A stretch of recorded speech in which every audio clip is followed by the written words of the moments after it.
Hello friends, നമ്മുടെ പുതിയ വീഡിയോയിലേക്ക് എല്ലാവർക്കും സ്വാഗതം. ഞാൻ ലക്ഷ്മി. എല്ലാവരും സുഖമായിട്ടിരിക്കണമെന്ന് വിശ്വസിക്കുന്നു.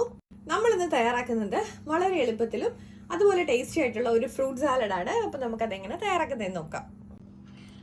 അപ്പോൾ നമ്മുടെ ഫ്രൂട്ട് സാലഡ് തയ്യാറാക്കാനായിട്ട് ഞാനിവിടെ കുറച്ച് നല്ല പഴുത്ത പപ്പായ ഒന്ന് ഇട്ട് കൊടുക്കുന്നുണ്ട്. നമുക്കിതിലേക്ക് കുറച്ച് കിവി ഒന്ന് ഇട്ട് കൊടുക്കാം. നമുക്കിതിലേക്ക് കുറച്ച് പൈനാപ്പിൾ പീസ് ഒന്ന് ആഡ് ചെയ്ത് കൊടുക്കാം. കുറച്ച് ഗ്രേപ്സ് ആഡ് ചെയ്യാം. നമുക്കിതിലേക്ക് കുറച്ച് സ്ട്രോബെറി പീസസ് ഒന്ന് ആഡ് ചെയ്ത് കൊടുക്കാം. നമുക്ക് അവൈലബിൾ ആയിട്ടുള്ള ഫ്രൂട്ട്സുകളെല്ലാം എടുത്താൽ മതി. ഇത് ഇന്ന ഐറ്റം എന്നൊന്നുമില്ല കേട്ടോ. നമുക്കിതിലേക്ക് കുറച്ച് ആപ്പിൾ പീസസ് കൂടെ ഒന്ന് ആഡ് ചെയ്ത് കൊടുക്കാം. ഇനി ഇതിലേക്ക് നമുക്ക് കുറച്ച് തേനൊന്ന് ചേർത്ത് കൊടുക്കാം. ഇനി നമുക്ക് ഇതൊന്ന് മിക്സ് ചെയ്ത് കൊടുക്കാം. നമുക്ക് വളരെ എളുപ്പത്തിൽ തന്നെ തയ്യാറാക്കാവുന്ന ഒരു ഫ്രൂട്ട് സാലഡാണ് ഞാനിവിടെ കാണിച്ചിരിക്കുന്നത്.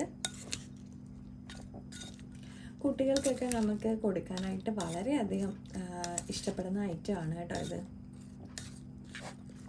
നമുക്ക് ഞാൻ നേരത്തെ പറഞ്ഞ പോലെ തന്നെ നമ്മുടെ കയ്യിൽ ഏതൊക്കെ ഫ്രൂട്ട്സ് ആണോ ഉള്ളത് അത് വെച്ചിട്ട് വളരെ എളുപ്പത്തിൽ തന്നെ തയ്യാറാക്കി കൊടുക്കാൻ പറ്റും. അപ്പം നമ്മുടെ ഈസി ആയിട്ടുള്ള ഫ്രൂട്ട് സാലഡ് ഇവിടെ തയ്യാറായിട്ടുണ്ട്. അപ്പോൾ എല്ലാവരും ഒന്ന് ട്രൈ ചെയ്ത് നോക്കണം കേട്ടോ. അപ്പോൾ ലൈക്ക് ചെയ്യാനും ഷെയർ ചെയ്യാനും കമൻറ്റ് ചെയ്യാനും സബ്സ്ക്രൈബ് ചെയ്ത് സപ്പോർട്ട് ചെയ്യാനും മറക്കല്ലേ. അടുത്ത വീഡിയോയിൽ കാണും വരെ നന്ദി, നമസ്കാരം.